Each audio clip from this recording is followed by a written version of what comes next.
Hello everyone, this is Goosebumps Godzilla, and you just saw my channel intro that I'm going to do in all the rest of my videos. And that was created by In Closet Goosebumps Fan. Thank you so much, In Closet Goosebumps Fan. I really love that intro. And make sure to check out his channel if you haven't. He's got some really cool videos. So anyway, it's time to get started on my video for today.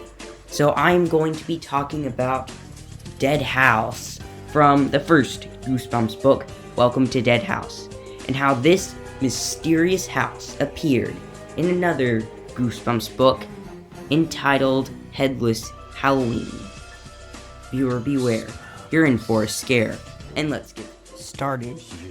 So Welcome to Dead House is a really well-known Goosebumps book, mainly because it was the first Goosebumps book to release, and also just the darkness of the book. I'm telling you, this book is really dark. I mean, people's skin melt away off their faces. It gets really brutal.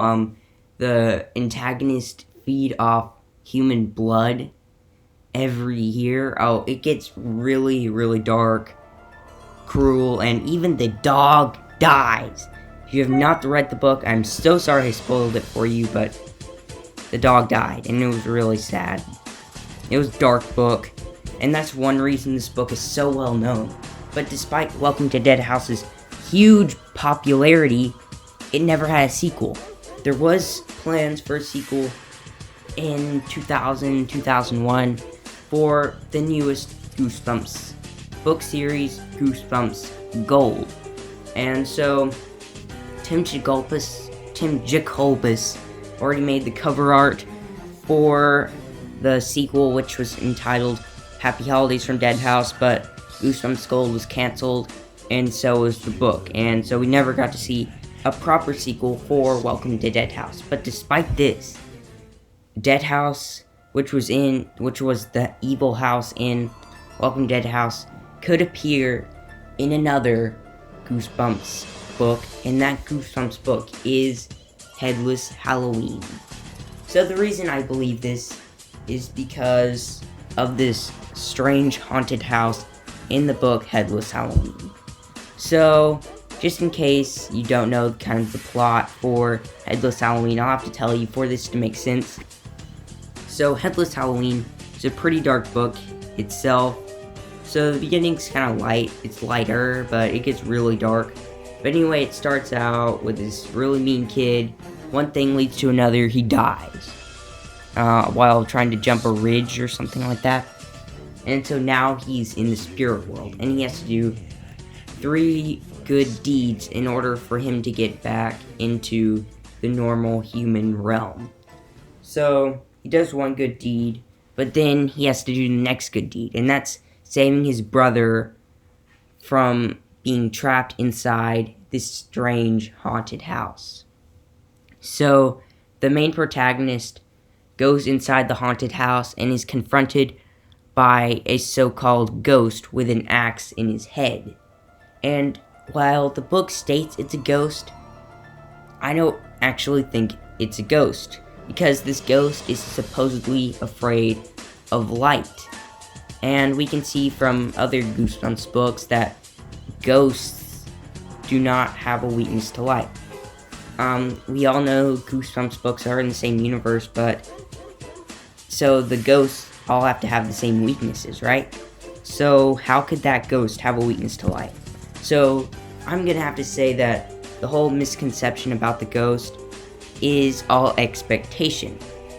When you're going inside a supposedly haunted house, you would expect to see a ghost, right? I mean, if I went inside a haunted house with reports of ghosts, then I would think of a haunted house.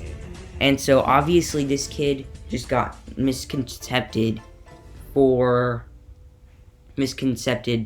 ghost for actually a dead house zombie. Because in the Goosebumps universe, I'm almost 100% sure only a couple of Goosebumps monsters actually have a weakness to light. And so that could be a vampire, or it could be a lawn gnome, or it could be the people from Dead House. So most likely he's not a vampire, just because, I mean, what kind of vampire would have an axe in his head? That's kind of my thing. But then, a lawn gnome, he's obviously not a lawn gnome. So the only one left is probably a person in Welcome to Dead House, the Dark Falls resident. So the reason there's not multiple ghosts in here is because all the other Dead House residents are dead. In Welcome to Dead House, nearly all of the residents at Dark Falls died, except for one, and that is the home salesman. I can't remember his name. It's not Mr. Mortman. That's from The Girl Who Cried Monster, but I don't know. It's just the home salesman. He is proven to survive, but I think all the other Dead House zombies died. So he's the only one left, and that explains why he's the only one, or the only ghost in the house. So, just proven from that weakness to light, we automatically see that it's a Dead House resident. Another piece of proof to prove that the haunted house that they're in is Dead House is the fact that the house is alive. In the book, it is proven that the house is alive. And in Welcome to Dead House, I don't think it ever says that the house is alive. I think it sort of says that, it implies that, but I don't think it actually says that the house is alive. I don't think they actually prove that the house is alive. But we can look at the cover for the canceled Goosebumps Gold book, Happy Holidays from Dead House. In the book, you can actually see the house is alive. While I think the eyes are on the wreath or something, all the rest of the door seems like itself is alive. Just looking at this cover, you can prove that the house is alive. It's not just the wreath that is alive, it's the whole rest of the door. And the door is a piece of the house, which means the whole house is alive. So just those two facts prove that Dead House is in Headless Halloween. So, thank you so much for watching, guys. I hope you have a happy Halloween, and please subscribe if you haven't already, and check out In Closet Goosebumps Fan. Anyway, thank you so much for watching, and that is the end.